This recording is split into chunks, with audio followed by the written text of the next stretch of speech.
resilience. What is it that gives some human beings this capacity to be resilient in the face of blows, setbacks, difficulties, while others just throw their toys out of the pram and give up at the slightest blow to their grand plans for life? I've been very interested in the psychology of resilience and the psychology of staying tough through the blows of life. As I've lived my life as an entrepreneur, with ups and with downs, as a teacher where not every student loves my class, and with health, that health has ups and downs, and sometimes an illness strikes not when it should, but in the worst possible time.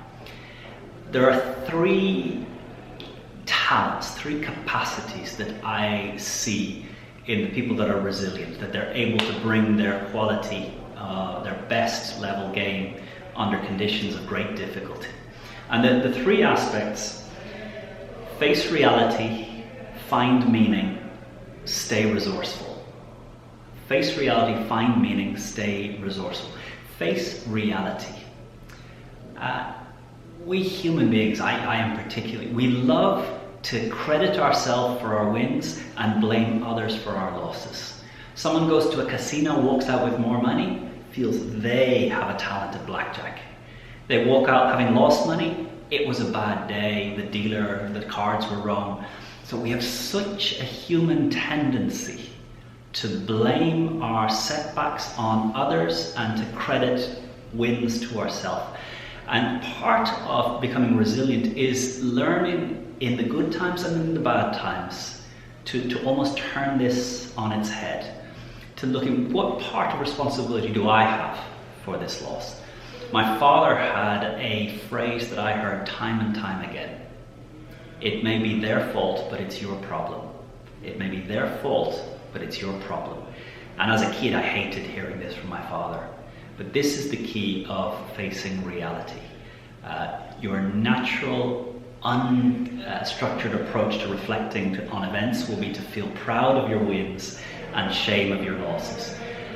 I would suggest, when you sit down to reflect on a week, on a day, on a month, to take time to ask yourself where you are responsible for some of the setbacks, where you did let yourself down in some of your losses.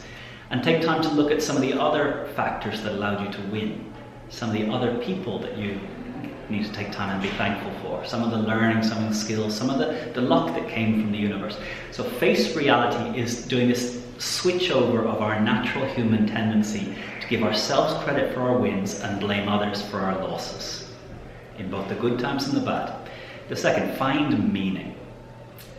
Now, Viktor Frankl's book, Man's Search for Meaning, for me was a transformational book. There's Conor's life before reading it, Conor's life after reading it. A human being who hasn't read this book, I think, has missed out on a key aspect of learning what it is to be human. I'm not going to go into details on the story in the book and what happened to Viktor Frankl, but Viktor Frankl said there was three sources of meaning that can give you a why for whatever in life. And the three sources of meaning, the first is for another person. So you're acting in service of another, so love. The second source of meaning is it's a project only you can complete. And the third is you find meaning in the suffering itself. And this art of finding meaning in the blows of life, in reframing problems not as setbacks, but as opportunities for growth. And for me, in the last decade, I really have practiced the art of seeing problems and setbacks as opportunities where me and the team around me and the people around me, these are opportunities where we grow. And learning to almost be disappointed when things are going so easily and we're just performing without effort. And be quite excited when our company faces a challenge, because that is when it's going to pull out the best from us. The third aspect is inventiveness, or staying resourceful. Staying resourceful and being in the practice of resourcefulness. So not waiting for the blow to practice resourcefulness, but in your journal tonight, you write down 20 ways you would respond to something, 20 ideas. Practicing being resourceful now and every day will mean that in the tough times, in the toughest times, that practice of resourcefulness is there. There's a wonderful quote from Tony Robbins: "There are no unresourceful people, only unresourceful states of mind."